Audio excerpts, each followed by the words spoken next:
Okay, hello. So we are doing data structure and algorithm questions which are asked in interview.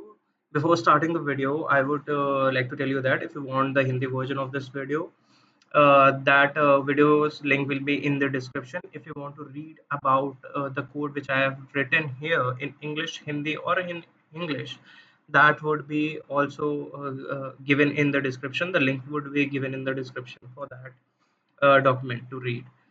So we are today solving duplicate in an array. So as you can see by the function, let me just explain the structure of the function. So we have to return in our output an integer value. We have an vector uh, named array, and this can be any name. Like we are using find duplicate in the name of the function. So what we are doing essentially, so as you can see here, we have 1, 2, 3, 4, 4. So we have to find the element which is repeating in the array. In this case, it is 4. So it's a easy question, and I will solve it using sets. And let me tell you about the sets. Sets are basically it is kind of table which only stores unique value. So like sets are basically like this. So if one is there, it would get store. If two is there, it would get store. If three is there, it would get store. If four is there, it would get store. But it will not store this four because four is also already present in this. So set actually stores the unique value. So I will use set because it is. I would say it's easier to solve with a set. So there's that. So let's first include the set in our code. So to include set in our code, I would say include uh, sets. So include set. So this will include the set in our code, the library for the set in our code. Then I will initialize. I will initialize the set. We have an integer type array. So we want an int kind of set. So we will say int, and let's name it. What we should name it? Unique. UNIQUEELE.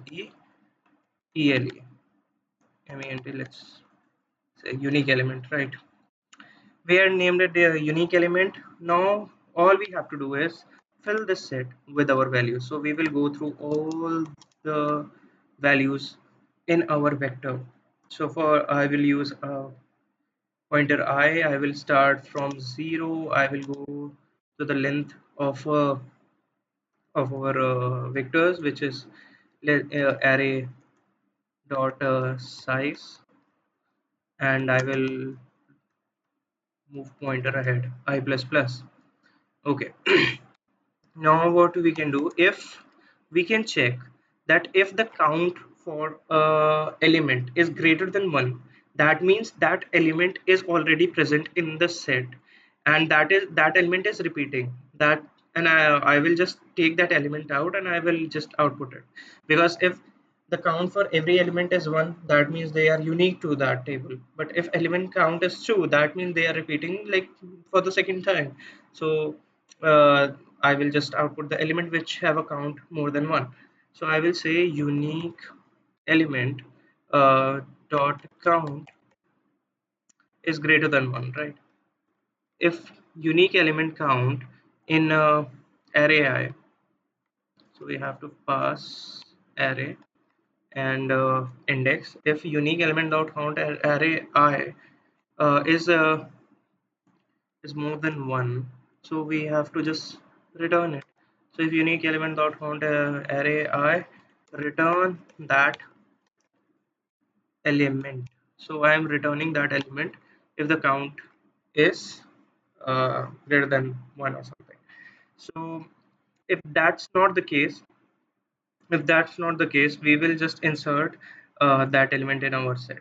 So if that's not the case, we will say unique element dot insert in our array I. So we are going through like our elements, and we will check for a count and return uh, the count of an array element. If that's not the case, we will insert it, or if both the condition is not true, we will just return -1 way because we have to. So let's check, and it passes all the test case. So what we are doing, we are making a set. We are going through our array. We are filling with the set and unique element. We like we are if unique element dot count array I. So we are accessing the count of element, and we are returning the count. And if a unique element does not have the element, we are inserting it, and then we will just say -1. So if these both condition are not true, then return -1. So let's submit it, and it works. So there's that. This is how you can solve the duplicate array problem. And see, it is easy to solve with the set because set only stores unique element. So this is the whole code. And again, if you want to read about this code, the link will be in the description below. You can read it in English, Hindi, or Hinglish. And if you want to watch the same video in Hindi, so that link will be also given in the description. So I will see you in the next video. Till then, bye bye.